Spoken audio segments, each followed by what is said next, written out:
My name is Julie Smith-Clementi, and this is I'm Frank Clementi.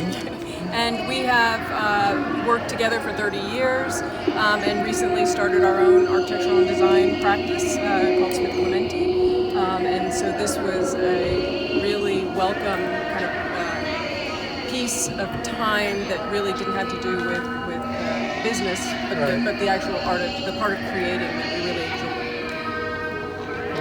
I think Sam wrote some really interesting stuff about how we respond to changing environmental conditions, how humans in general are the only species that creates its own skin. And it's actually what allows us to live in a variety of conditions. But some of those skins are created to respond not just to environmental conditions, but to social ones. And so we looked at this aspect of what is fashion and what is clothing for. And so each of these are a little bit about both an environmental response and a kind of cultural response. The title, the redress for the garb age, yeah. and dealing with these social issues. Talking about how to deal with people who act in a way that really infringes on other people's space. Right. Well, chitter chatter was about, we live on a walk street, and every once in a while there's some folks that are maybe loud talkers on their phones, and they're occupying public space in a way that basically privatizes it. So we came up with this shogun samurai kind of headdress that is an anechoic box. So it's a little bit like being inside the mouth of a beast, but the beast captures all the noise that you're making as you walk down the street. And I think, each one of these ideas kind of grew out of Sam's text talking about environmental issues. Then we hit COVID, and so then there was distance issues, and then taking it even further than that. But then once we got into the actual, each one of the dioramas, they all took on a life of their own.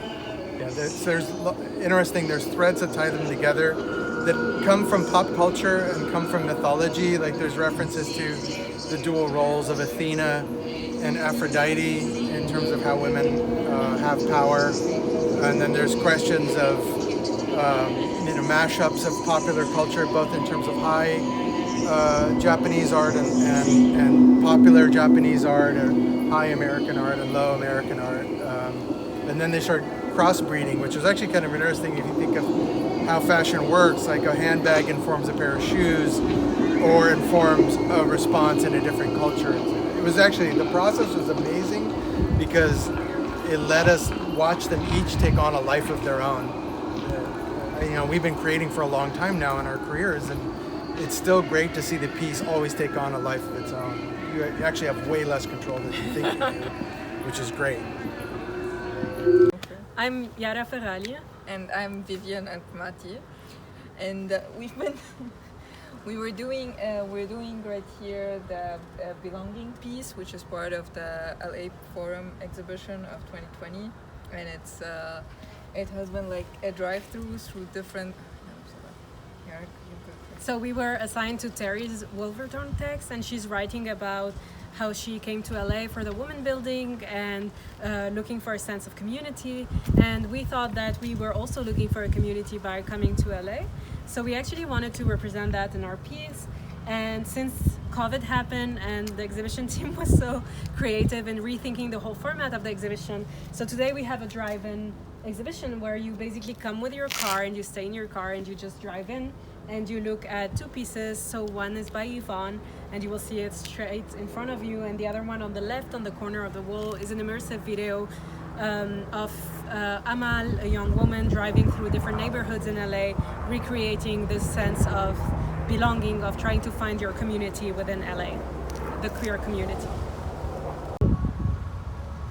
Hi, I am Viva Padilla. I wrote utilizing Google Maps to triangulate the course of my desmadre over the years, which I wrote specifically for Every.Thing.Changes.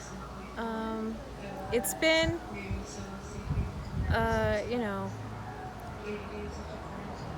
it like the title says, everything changes.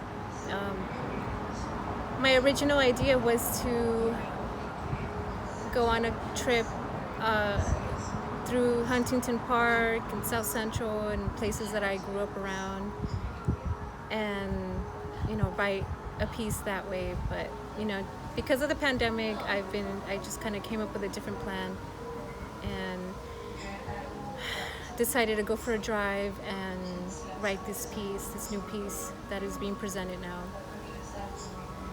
It's been really interesting to see everybody's reaction to it. I feel very close to the piece, but I'm still very detached from it. I still feel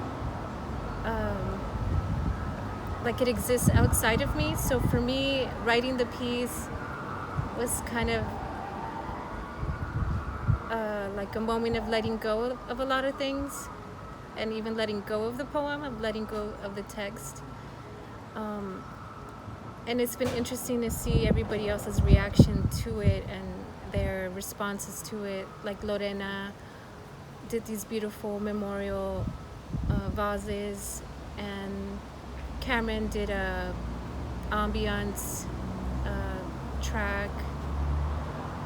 And just seeing it all come together, I never wanted to put much influence into the whole process.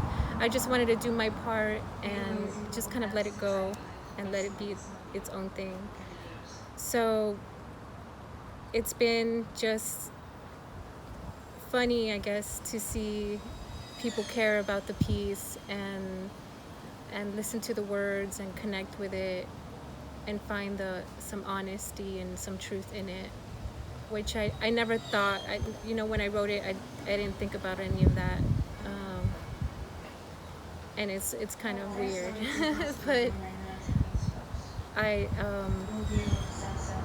I'm really honored to be working with great designers and like Lorena and Cameron and Polaris, who also did an illustration, and for everybody to kind of like interpret it in their own way. Like I noticed that Polaris drew some swans inside of a car, and I thought that was interesting because I wasn't referring to actual animals.